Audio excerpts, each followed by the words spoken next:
May 9th, 1941, North Atlantic, approximately 300 miles south of Iceland. Commander Joe Baker-Cresswell watches through binoculars as HMS Bulldog's depth charges explode in massive columns of water around the spot where the German submarine U-110 has just dived, and he's calculating whether to order another attack run when something unexpected happens. The submarine's bow breaks the surface at a steep angle, water cascading off the hull as the damaged boat rises uncontrollably from the depths, with its crew apparently unable to maintain depth control. Baker-Cresswell immediately recognizes this as an extraordinary opportunity, because submarines that surface during depth charge attacks usually mean their crews are preparing to abandon ship, and if Bulldog can capture the submarine before the Germans scuttle it, the intelligence value could be immeasurable. Within minutes, U-110's crew is scrambling onto the deck and jumping into the cold Atlantic, while HMS Bulldog closes rapidly, and Baker-Cresswell orders his gunners to hold fire because he wants that submarine intact. And as the German sailors swim away from their doomed boat and are picked up by British ships, a boarding party led by Sub-Lieutenant David Balme rows across to U-110 and climbs carefully onto the submarine's deck, expecting booby traps or demolition charges to explode at any moment. Balme and his team find the submarine's interior in chaos, with water flooding into the lower compartments, equipment smashed by depth charge concussions, and the acrid smell of chlorine gas from seawater mixing with battery acid. But remarkably, the submarine is still afloat, and the Germans apparently abandoned it so quickly that they didn't execute the standard scuttling procedures that would have sent the boat to the bottom within minutes. What Balme and his boarding party discover in U-110's radio room will change the course of the war in ways that will remain secret for decades. Sitting on a small table bolted to the bulkhead is a piece of equipment about the size of a large typewriter, constructed with obvious precision from wood and metal, with a keyboard on the front, a series of rotors visible behind a hinged cover, and electrical wiring connecting various components in ways that aren't immediately obvious to sailors who are trying to salvage anything that looks important before the submarine sinks. Balme doesn't know what this machine is, but he recognizes that anything in the radio room is probably related to communications, and therefore potentially valuable to intelligence services, and he orders his men to carefully remove the device along with all the papers, code books, and technical manuals they can find in the cramped compartments before the rising water forces them to evacuate. The machine that Balme's boarding party recovers from U-110 is an Enigma cipher machine, the device that German forces use to encrypt virtually all their military communications, and which British intelligence has been desperately trying to understand and defeat since before the war began. And while British codebreakers at Bletchley Park have achieved some limited success against certain versions of Enigma used by the German Army and Air Force, the naval version of Enigma that U-boats use has remained almost completely impenetrable because it incorporates additional security features that make breaking the code astronomically more difficult. The capture of this naval Enigma machine, along with codebooks showing current rotor settings and other critical information, represents the most significant intelligence breakthrough of the war to this point, though the full impact won't be understood until the materials reach Bletchley Park, and the brilliant mathematicians and cryptanalysts working there can assess exactly what has been captured. The story of how British codebreakers examine this captured Enigma machine, how they come to understand the nearly impossible mathematical complexity of breaking Enigma encrypted messages without knowing the daily settings, and how a young mathematician named Alan Turing develops the machines and methods that eventually allow systematic decryption of German naval communications, is a story about the intersection of mathematics, engineering, human ingenuity, and the race against time to break codes that are protecting German U-boats as they sink hundreds of Allied merchant ships in the Battle of the Atlantic. Understanding what British codebreakers discovered when they examined captured Enigma machines requires understanding both the elegant simplicity of how Enigma works and the profound mathematical complexity of breaking it, because Enigma represents one of history's most sophisticated pre-computer encryption systems, and defeating it required insights that would lay the foundation for modern computing. When the Enigma machine captured from U-110 arrives at Bletchley Park in mid-May 1941, it joins several other Enigma machines that British intelligence has acquired through various means, including one purchased from the Poles before the war and others captured from German forces in Norway and elsewhere. But this particular machine is uniquely valuable because it's the four-rotor naval version that U-boats use, and which has successfully protected German naval communications from British decryption efforts for months.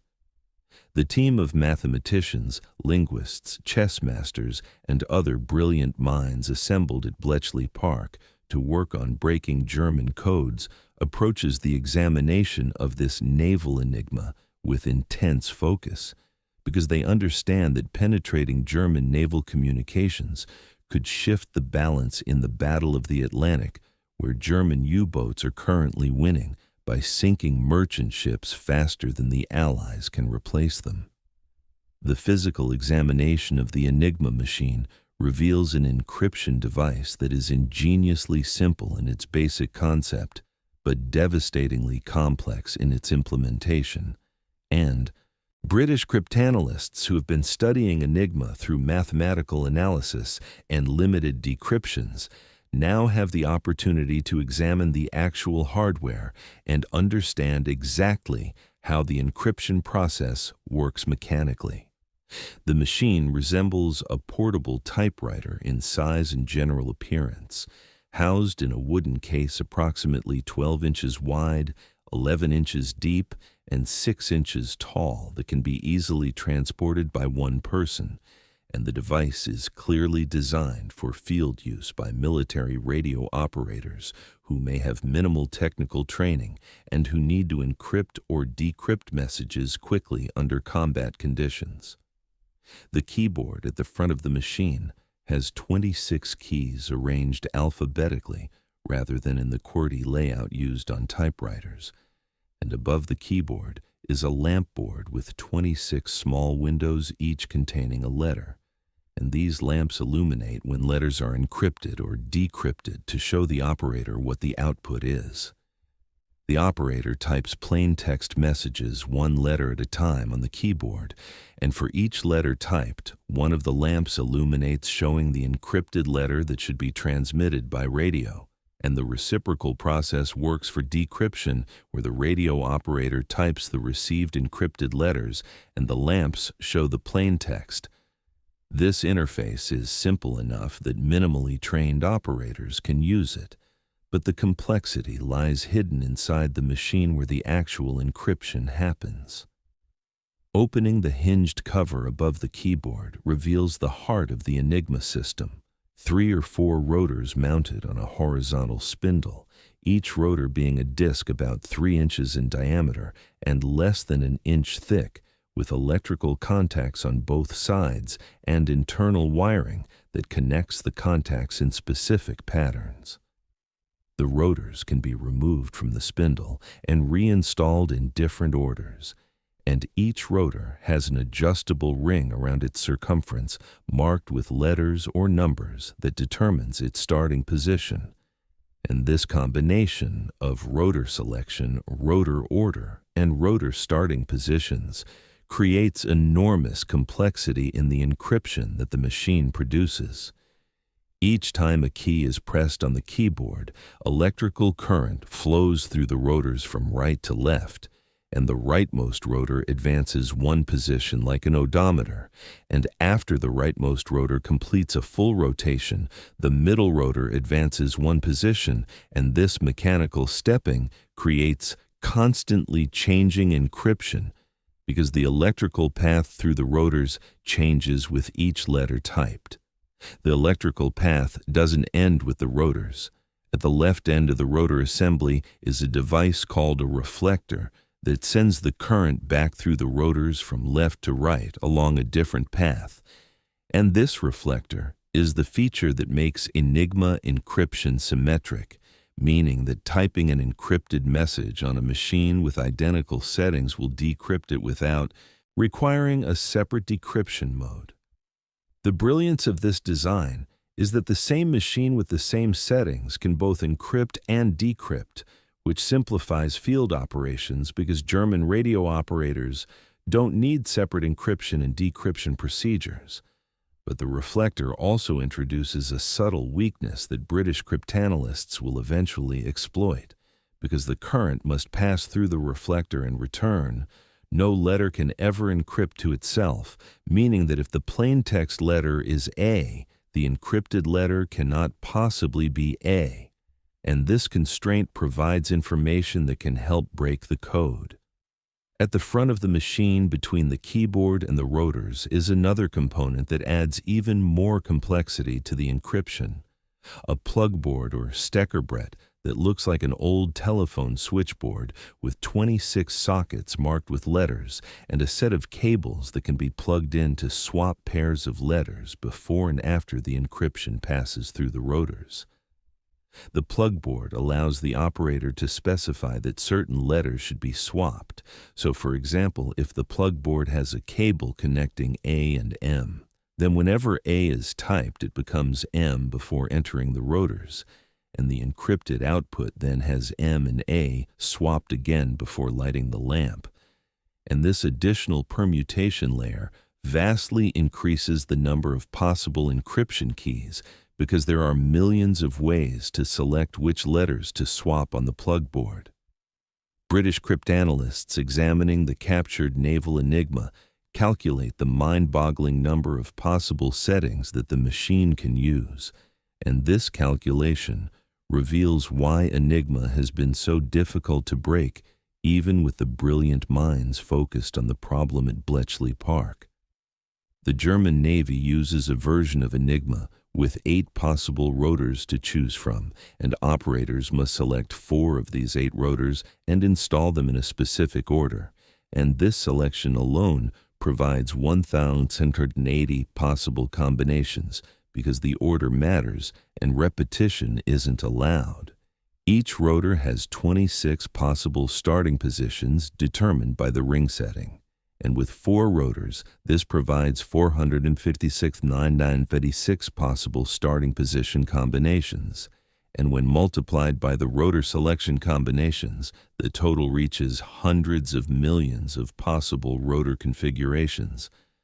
But the plugboard adds another layer of astronomical complexity, because with 10 cables connecting 10 pairs of letters out of the 26 available, the standard setting for naval Enigma, there are more than 150 trillion possible plugboard configurations,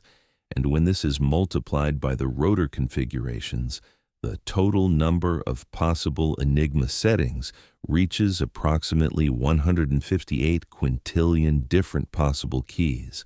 This number is so large that it's essentially meaningless in human terms. If every person on Earth tried one Enigma setting per second, it would take millions of years to test all possibilities. And the Germans believe this makes Enigma mathematically unbreakable, because even if the British capture an Enigma machine and understand how it works, they cannot possibly test enough settings to decrypt messages before the settings change, which the Germans do daily at midnight.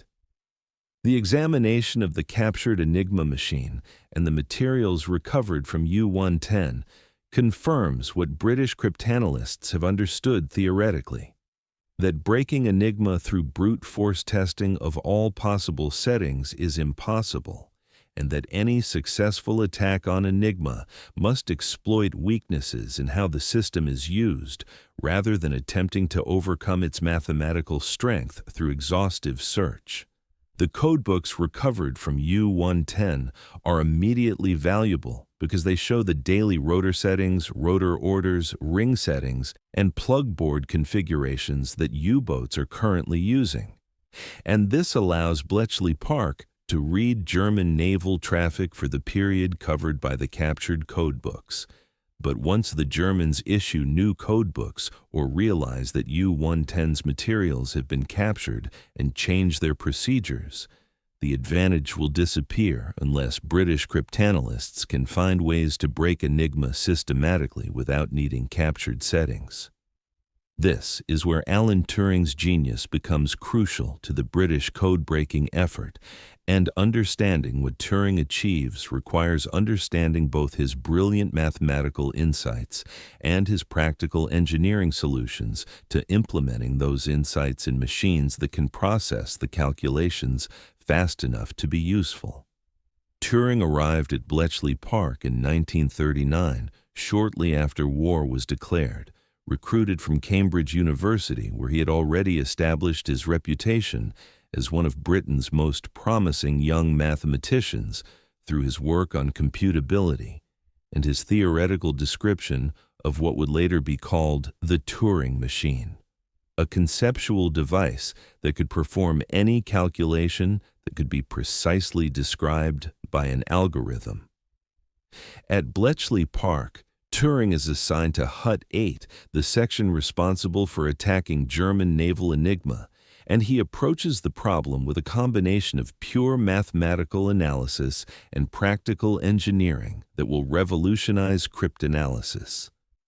Turing's fundamental insight is that while testing all possible Enigma settings is impossible, it's possible to dramatically reduce the number of settings that need to be tested by exploiting patterns in how Enigma is used and by making probabilistic guesses about message content based on German military procedures and patterns. German messages often contain predictable elements. Weather reports follow standard formats. Position reports use specific terminology. Messages begin with standard phrases. And if British cryptanalysts can guess even a few words that probably appear in an encrypted message, this crib can be used to test potential Enigma settings much more efficiently than blind testing. The key is finding a way to test thousands of potential settings against a known crib fast enough that settings can be broken before they change at midnight. The machine that Turing designs to implement this insight is called the Balme, named after an earlier Polish cryptanalytic machine, but vastly more sophisticated and powerful. And the Balme represents one of the earliest examples of a machine designed specifically to perform rapid logical operations on a scale that humans cannot match. The Balme is an electromechanical device standing about 7 feet tall, 8 feet wide, and 2 feet deep, containing 36 Enigma equivalents arranged in 3 columns of 12, each equivalent consisting of a set of rotating drums that simulate Enigma rotors, and the machine is designed to test potential Enigma settings in parallel by simulating how the encryption would work with different settings and detecting contradictions that indicate a setting cannot be correct. The operating principle of the Balme is mathematically elegant, even though the implementation is mechanically complex. When a crib is available, suggesting that a certain plaintext word appears at a certain position in an encrypted message, this creates constraints on what the Enigma settings could have been, because certain rotor positions would create contradictions where a letter would need to be 2 different things simultaneously, which is impossible. The Balme tests rotor positions mechanically by simulating the electrical paths through Enigma with different settings, and when it detects a configuration that creates no contradictions with the crib, it stops and the operators record that setting as a candidate for further testing. The bomb doesn't immediately reveal the correct Enigma setting, but it dramatically reduces the search space from quintillions of possibilities to perhaps a few dozen candidates that human cryptanalysts can then test manually to find the correct one. The first bomb becomes operational at Bletchley Park in March 1940, and while it's slow and unreliable initially, proving the concept works, improved versions designed by Turing and the engineer Harold Keane become faster and more reliable through 1940 and 1941. And by the time the materials from U-110 arrive in May 1941, Bletchley Park has several bombs operating and the capability to break German Army and Air Force Enigma messages with reasonable reliability when good cribs are available. The naval Enigma remains more difficult because the four-rotor version used by U-boats creates additional complexity that requires more sophisticated bomb configurations.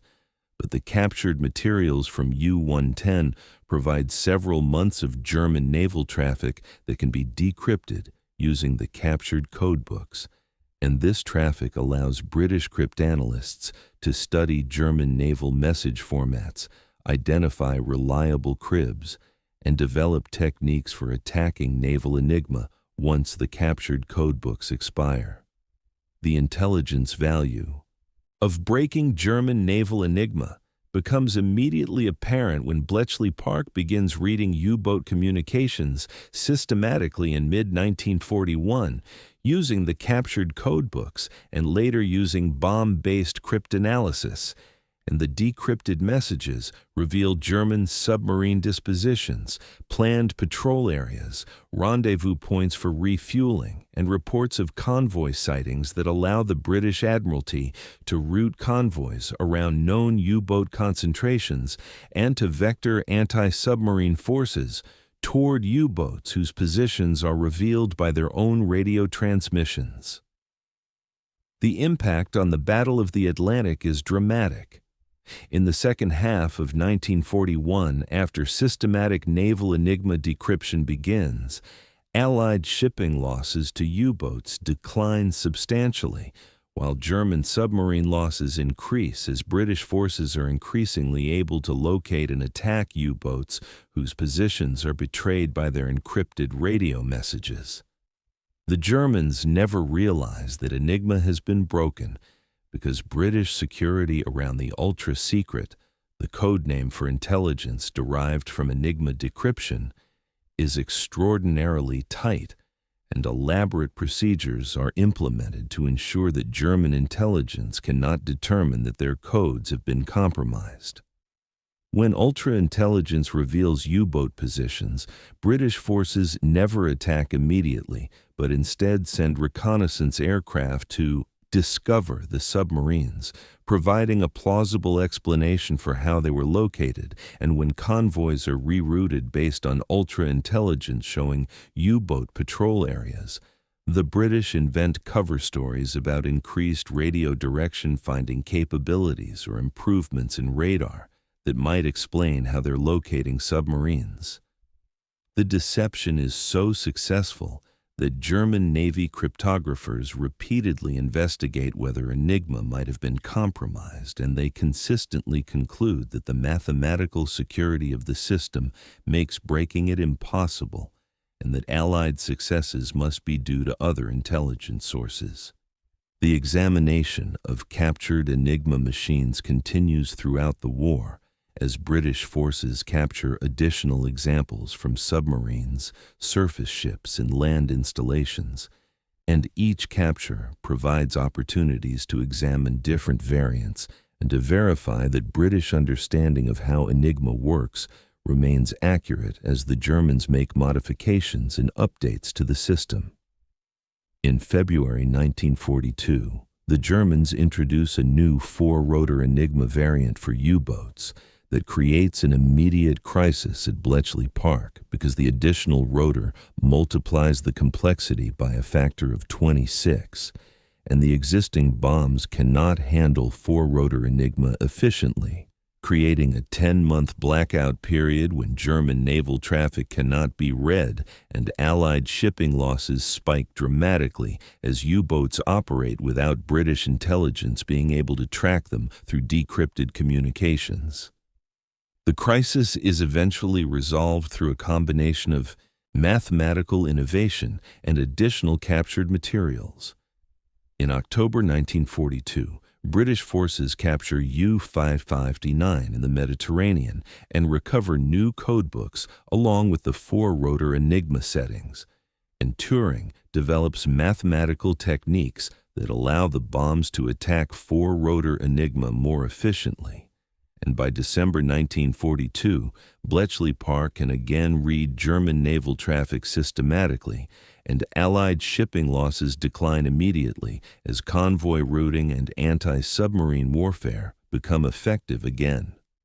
The correlation between Enigma decryption capability and Battle of the Atlantic outcomes is so strong that post-war analysts conclude that breaking Enigma shortened the war by at least 2 years and saved hundreds of thousands of lives by preventing shipping losses that would have starved Britain and delayed the buildup of forces needed for D-Day. The broader impact of the Enigma project extends far beyond its immediate intelligence value,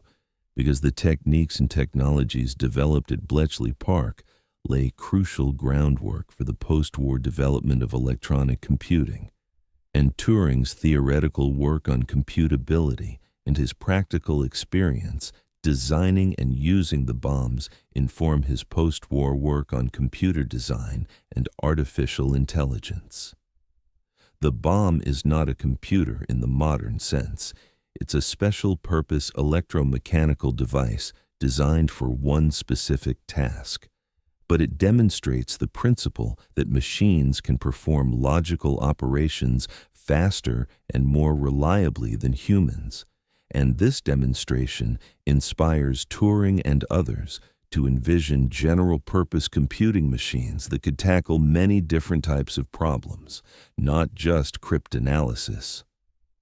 Turing's work at Bletchley Park on another machine called Colossus, designed to break a different German cipher system called Lorenz, pushes even further toward modern computing because Colossus uses electronic valves rather than electromechanical relays and can perform its logical operations at speeds thousands of times faster than the bombs.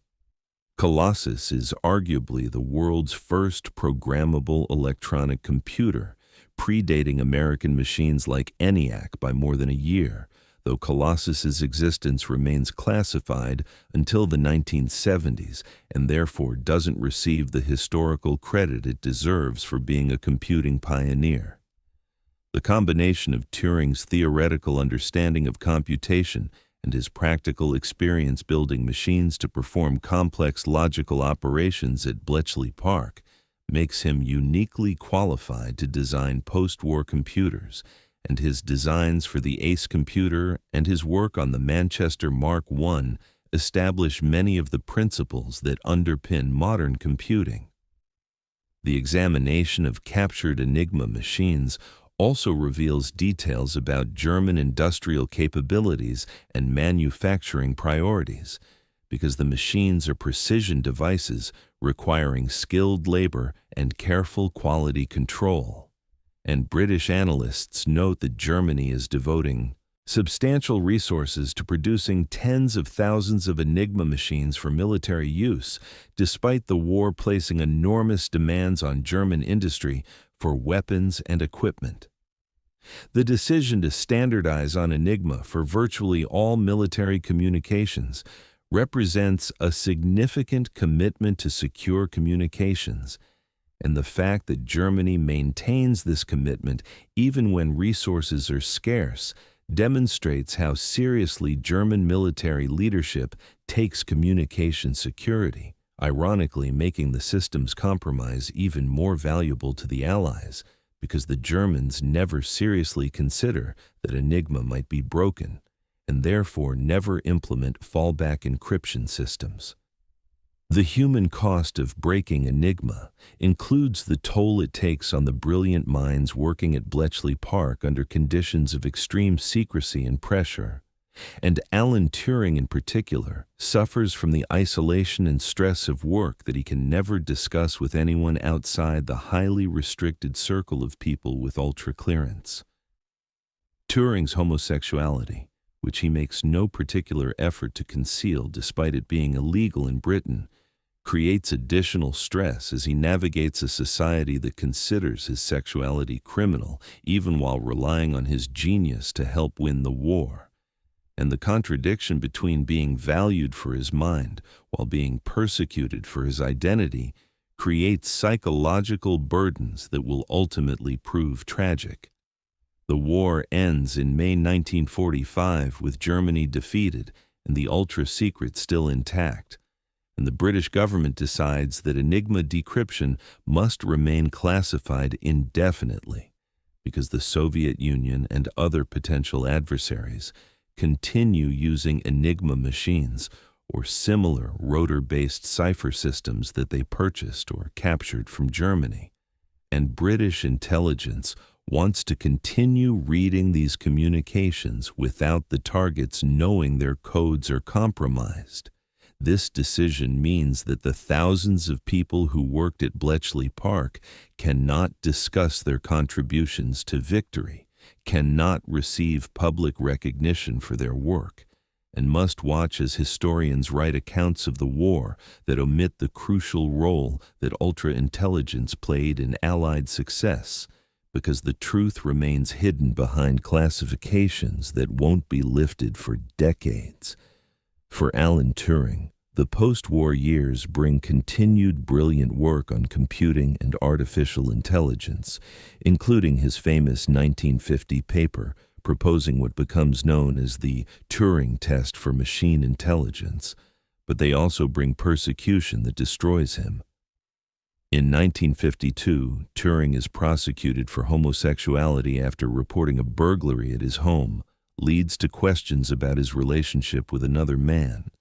And rather than face imprisonment, he accepts chemical castration as an alternative sentence, undergoing injections of synthetic estrogen that are intended to reduce his libido, but which have devastating physical and psychological effects. On June 7, 1954, at age 41, Alan Turing is found dead in his home with a partially eaten apple beside him, and the coroner rules suicide by cyanide poisoning, though the exact circumstances remain disputed, and his death robs the world of one of the 20th century's most brilliant minds, just as the computer age he helped create is beginning. The tragic irony is that Turing's persecution occurs just 8 years after his work at Bletchley Park helped save Britain and win the war, and the same government that relied on his genius to break Enigma and defeat Nazi Germany prosecutes him for who he loves and drives him to suicide through chemical castration that British law required as punishment for homosexuality. The injustice becomes clearer as decades pass, and Turing's contributions to computing become better understood, and the British government eventually issues a posthumous royal pardon in 2013, nearly 60 years after his death, acknowledging that his prosecution was unjust and recognizing his immense contributions to Britain and humanity. The story of British codebreakers capturing Enigma machines and realizing that breaking them would require pure genius is ultimately a story about how mathematical brilliance and engineering innovation can overcome seemingly impossible challenges, how systematic intellectual effort can achieve what brute force cannot, and how one individual's insights can change the course of history even when those insights go unrecognized for decades. The Enigma machine that David Balme recovered from U-110 in May 1941 was one of many captured examples that helped British cryptanalysts understand and eventually defeat German encryption. But the real breakthrough came from Alan Turing's ability to see patterns that others missed, to design machines that could test possibilities faster than humans could imagine, and to reduce quintillions of possibilities to manageable search spaces through mathematical analysis and probabilistic reasoning. Turing's work at Bletchley Park represents one of the first examples of using machines to augment human intelligence on a scale that changes what's possible, and the bombs he designed demonstrate that properly organized machines can solve problems that are utterly beyond human capability, even when the humans involved are themselves brilliant. The progression from Enigma-breaking bombs to Colossus to post-war electronic computers to modern computing represents a direct line of development, and every computer, every smartphone, every digital device traces its conceptual ancestry back to the work done at Bletchley Park to break codes that the Germans believed were mathematically unbreakable. The examination of captured Enigma machines revealed not just how the devices worked, but also what it would take to defeat them. It would take mathematicians who could see beyond obvious approaches, engineers who could build machines to implement mathematical insights, and most of all, it would take someone like Alan Turing, who could imagine entirely new ways of using machines to extend human capability. The Germans were right that Enigma couldn't be broken through brute force testing of settings, but they failed to imagine that someone might find ways to reduce the problem space so dramatically that what seemed impossible became achievable. The legacy of breaking Enigma extends far beyond World War II,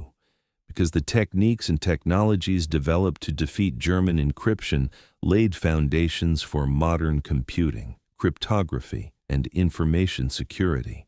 And the story demonstrates how intellectual effort directed at seemingly impossible problems can achieve breakthroughs that change everything.